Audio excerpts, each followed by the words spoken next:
Se realizaron 3 trasplantes renales en 24 horas en el Hospital Centenario de la ciudad y sumados a otros 2 trasplantes más que se realizaron la semana anterior, suman ya 5 cirugías en una semana. Esto que está sucediendo en un hospital público nos dice mucho y por eso hoy vamos a charlar de todo esto con Fabio Acosta, titular del Servicio de Trasplante Renal del Hospital Centenario. Fabio, Carito Murici te saluda de este lado. ¿Cómo estás? Buen día.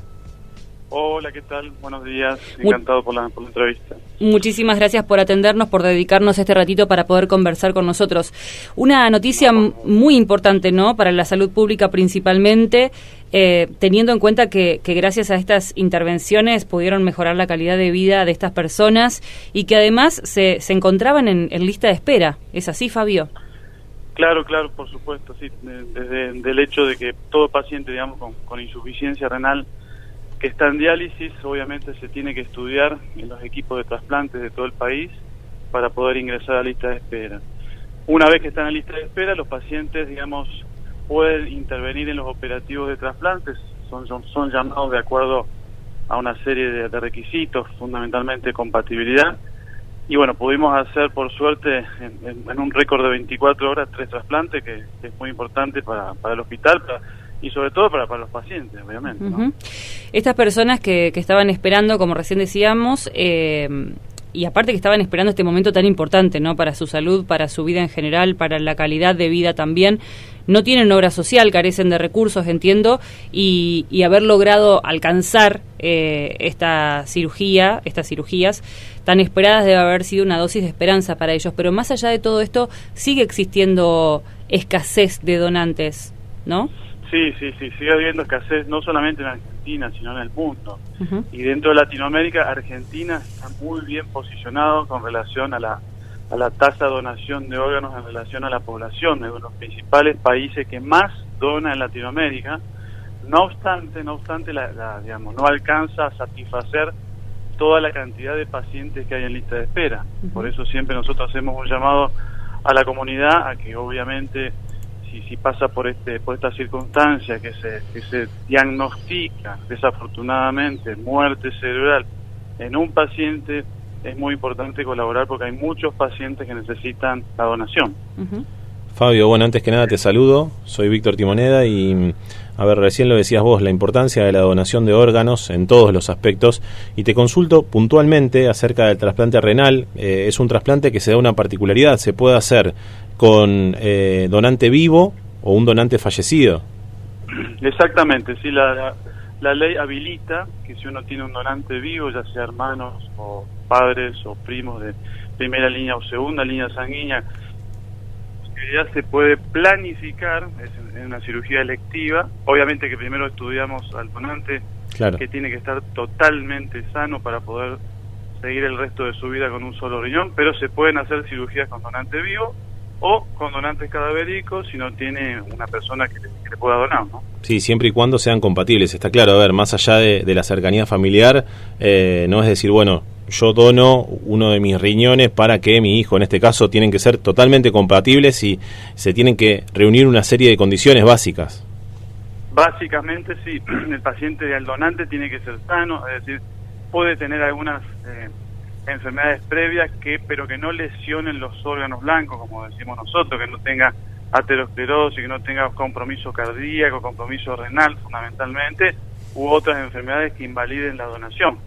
Pero sí, incluso la ley, el artículo 54 permite que a pacientes o a personas, ser donantes, no siendo familiares directos, es decir, cercanos o amigos, claro, y tiene que reunir una serie de requisitos y una vía legal para poder donar, pero si la vía legal y la justicia habilita, puede, digamos, ser donante.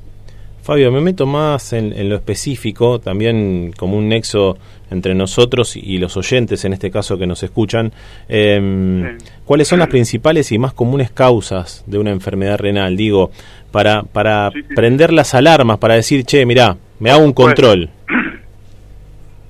Las principales enfermedades que causan lesión renal, desafortunadamente, son las más silenciosas. Claro. Nosotros en la facultad siempre cuando hacemos capacitación con los alumnos o charlas de la Sociedad Argentina de Nefrología, hay un día que es el Día Mundial del Riñón, que se celebra en marzo, y siempre es una temática diferente, digamos. Hay diferentes enfermedades que pueden causar lesión renal. La más frecuente por lejos es la diabetes tanto 1 como la diabetes tipo 2, los síndromes metabólicos, la obesidad, la hipertensión, fundamentalmente enfermedades renales propias, la poliquistosis, pero en índice de jerarquía tenemos la diabetes y segundo la hipertensión arterial mal controlada, y generalmente son enfermedades silenciosas que no dan síntomas. Es decir, el 80% de las enfermedades renales que causan lesiones renales sistémicas no da síntomas. Por eso es muy importante alertar a la población de siempre hacer controles médicos anuales. Un simple control de laboratorio y la primera orina de la mañana es suficiente. Y eso es muy importante. Sí, digamos, bueno, se me ocurre preguntarte también cómo hacer cómo trabajar con la prevención, ¿verdad? Digamos, esto quizás de poder hacer los análisis de sangre, de poder estar chequeándose, también forma parte de la prevención, pero después el resto, más que nada, es tener una vida lo más saludable que se pueda, ¿no? Para Totalmente, poder, para tratar de evitar esas otras enfermedades que van derivando a esta afección. Sí, todo lo que ya se conoce, sí. Vida sana, hacer ejercicio, no tener sobrepeso, no fumar, el hecho de fumar también produce enfermedad cardiovascular, endurece, como decimos nosotros, las arterias y eso causa lesión también en órganos. Tener una vida sana, comer en lo posible muy bien, lo más sano posible, muchas frutas, verduras, etcétera, menos carnes rojas, y hacer ejercicio y tomar mucho líquido, eso es muy importante también. Vuelvo a los pacientes que fueron intervenidos en estos días y la semana anterior. ¿Cómo están ellos, no? Los pacientes trasplantados ya están dados de alta, están internados aún. ¿Cómo es el caso? Supongo que debe ser, obviamente, de acuerdo a cada particularidad, ¿no? Claro, por supuesto. Bueno, afortunadamente tengo una buena noticia.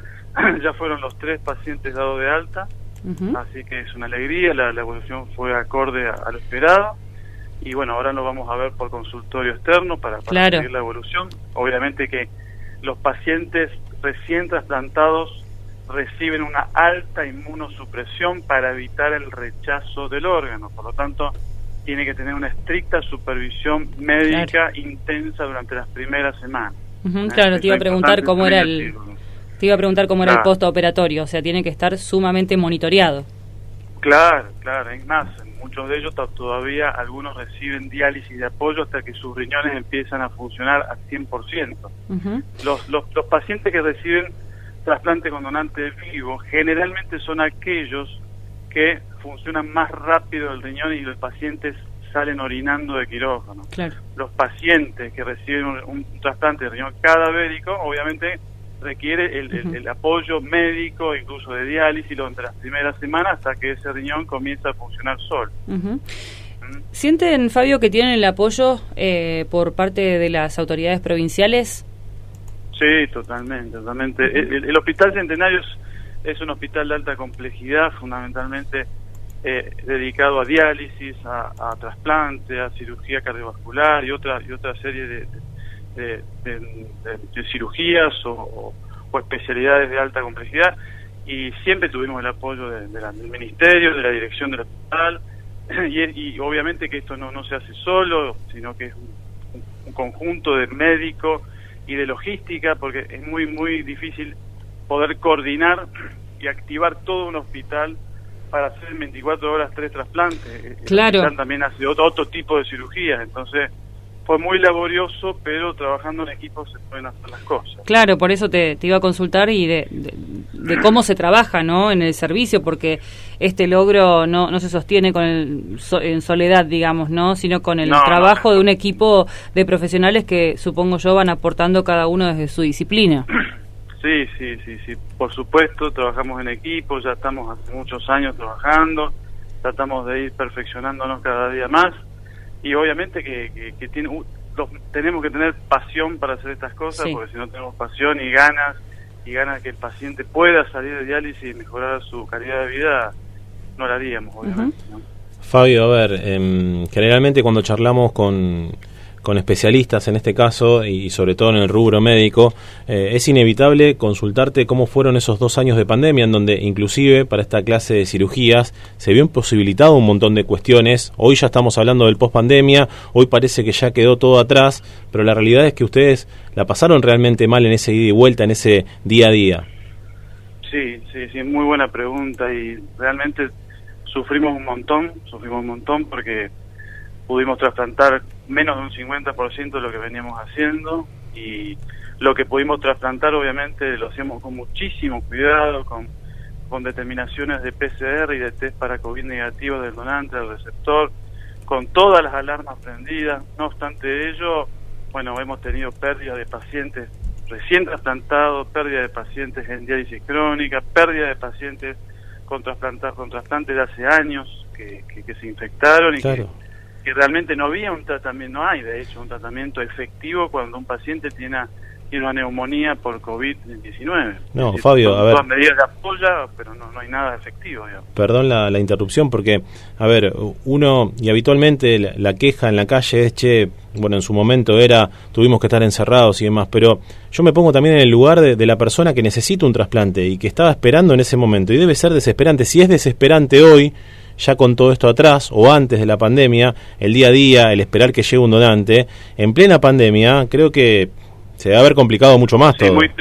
Muy triste porque realmente estábamos imposibilitados ante el desconocimiento de cómo reaccionaba este virus, imposibilitados, y también educar y capacitar a los pacientes. Muchos pacientes en diálisis no se quieren vacunar. Claro. Y es muy difícil, poder, convencerlo en algunos pacientes que tienen arraigado otro tipo de pensamiento que se quieran vacunar. De hecho, aquellos pacientes que se vacunaron, muchos de ellos, por estar en diálisis, por tener las defensas más bajas, no generaron lo suficiente cantidad de anticuerpos. Imagínense aquellos que directamente no se vacunaron y se exponen a este virus. El desenlace es mucho peor. Ni hablar. Y me quedé también con lo que me respondías hace un ratito nada más, esto de ser una enfermedad silenciosa, y también uno te escucha y dice, che, bueno, son varias ya las enfermedades que venimos tratando, inclusive en el programa con especialistas, que son silenciosas y que aparecen en el momento que uno menos se lo espera. Es decir, cuando aparece, no digo que ya sea tarde, pero sí ya hay un proceso bastante avanzado, porque, a ver, ayer leí una investigación que se hizo en este último tiempo, en donde son más de 4 millones de personas que sufren enfermedades renales en el país, y que solamente un 10% lo sabe, es decir, totalmente silenciosa. Totalmente silenciosa y de muchísimo riesgo. Otro dato muy importante, aquellos pacientes que tienen enfermedad renal no terminal, que necesiten diálisis, pacientes que tengan enfermedad renal con un funcionamiento de su riñón, de sus riñones, entre un 20, un 30, un 40, un 50%, tienen mayor riesgo de tener enfermedades cardiovasculares, es decir, mayor riesgo de tener un infarto, una angina de pecho, un ACV hipertensivo. Y los pacientes que llegan a diálisis, esto es muy cruel decirlo, pero es así, los pacientes que llegan a diálisis solamente es 1 de 10 que tienen insuficiencia renal crónica. El resto se muere por enfermedades cardiovasculares. Claro, es como todo un combo, es decir, no es solamente el riñón. Si el riñón te funciona mal, lo demás también empieza a deteriorarse. Claro, exactamente, porque a lo mejor el riñón funciona mal porque tiene hipertensión o porque tiene diabetes, es decir, se enferma todo el organismo, y repercute sobre el riñón también, pero al funcionar mal el riñón empeora los otros órganos también. Fabio, te agradecemos muchísimo este contacto, celebramos por supuesto todo esto que está sucediendo en la salud pública, particularmente en el Hospital Centenario, y bueno, a seguir para adelante, como vos decís, con pasión, que hay algunos trabajos que así de esa manera también se sostienen, ¿no? Te agradecemos mucho. Si no tenemos pasión no podemos dedicarnos a esto. Exactamente. Bueno, muchas gracias. Muy amable, buen fin de semana. Hasta luego. Hasta luego, gracias. Hablamos con Fabio Acosta, titular del Servicio de Trasplante Renal del Hospital Centenario.